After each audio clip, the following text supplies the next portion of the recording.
دیکھیں پاکستان نے بہت ہی بefitting رپلائی دیا ہے. مجھے تو پہلے دن سے کوئی شک نہیں تھا کہ when Pakistan will retaliate it will be a befitting response. جی ہماری جی پوری capability ہے. There's nothing that India can do in Pakistan that we cannot do and more inside India.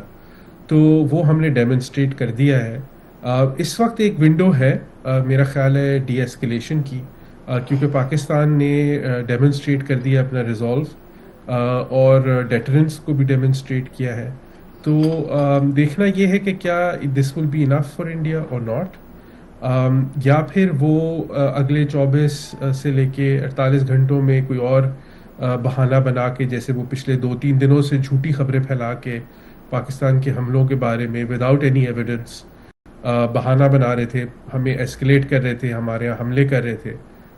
تو کیا دیکھنا یہ کہ کیا وہ آگے کوئی ایکشن لیتے ہیں کہ نہیں, یا پھر اس اپرچونٹی کو وہ لے کر جو ہے وہ ڈی ایسکلیشن کی طرف جاتے ہیں. تو آئی تھنک یہ we'll have to see how this pans out.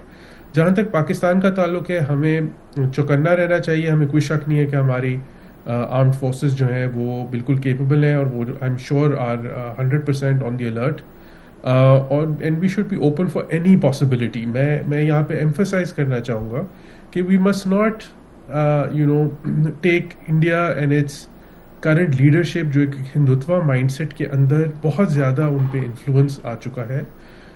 They are they are thinking under hubris, وہ ایک ڈیلوژن میں مبتلا ہیں. The kind of actions that they are taking even against their own media.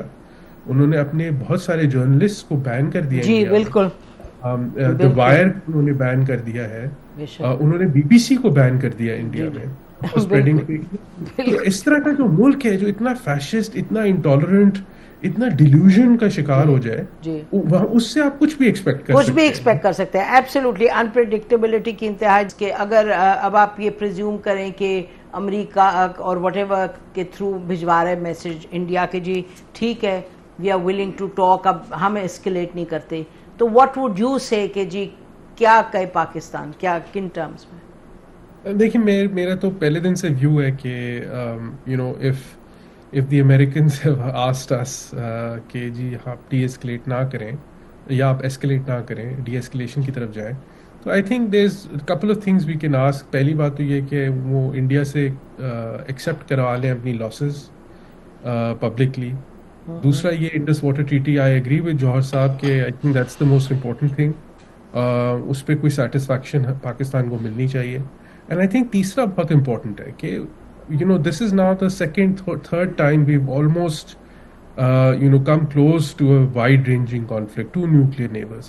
And the reason جو اس کا وجہ یہی ہے کہ جو ہمارے بنیادی ڈسپیوٹ ہے وہ تو ریزالو نہیں ہو رہا, and we are not talking about جو ہماری بنیادی مسائل ہیں, ڈسپیوٹ ہیں, اور انڈیا یونیلیٹرلی امپوز کرنے کی کوشش کر رہا ہے آؤٹ کمس, پرٹیکولرلی آن دا کشمیر ایشو اور Indus water treaty and other bilateral issues.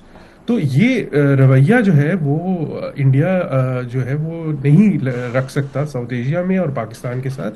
یہ پاکستان کے لیے ان ایکسیپٹیبل ہوگا کہ انڈیا یونیلیٹرل آؤٹ کمس کو امپوز کرے. So I think going into some kind of dialogue I think is an ask that we should put on the table, because کیونکہ ہماری policy direction یہ ہونی چاہیے کہ انڈیا کی جو پچھلے 6-7 سال سے پالیسی رہی ہے to impose these unilateral decisions جن کو ہم ریجیکٹ کرتے ہیں, اس کو ہم کنونس کریں دنیا کو بھی اور انڈیا کو بھی کہ بہتر طریقہ یہ ہے کہ ہم بیٹھ کے بات چیت کے جی ذریعے اپنے بالکل. تو مسائل کو آپ جو پوائنٹس آپ بیان کر رہے ہیں, جوہر سلیم صاحب نے جو فرمایا کہ انڈس واٹر ٹریٹی, آپ کہہ رہے ہیں انڈس واٹر ٹریٹی پلس ہم کہیں جی کشمیر پہ بھی ڈائلاگ. بیٹھ کے بات کریں.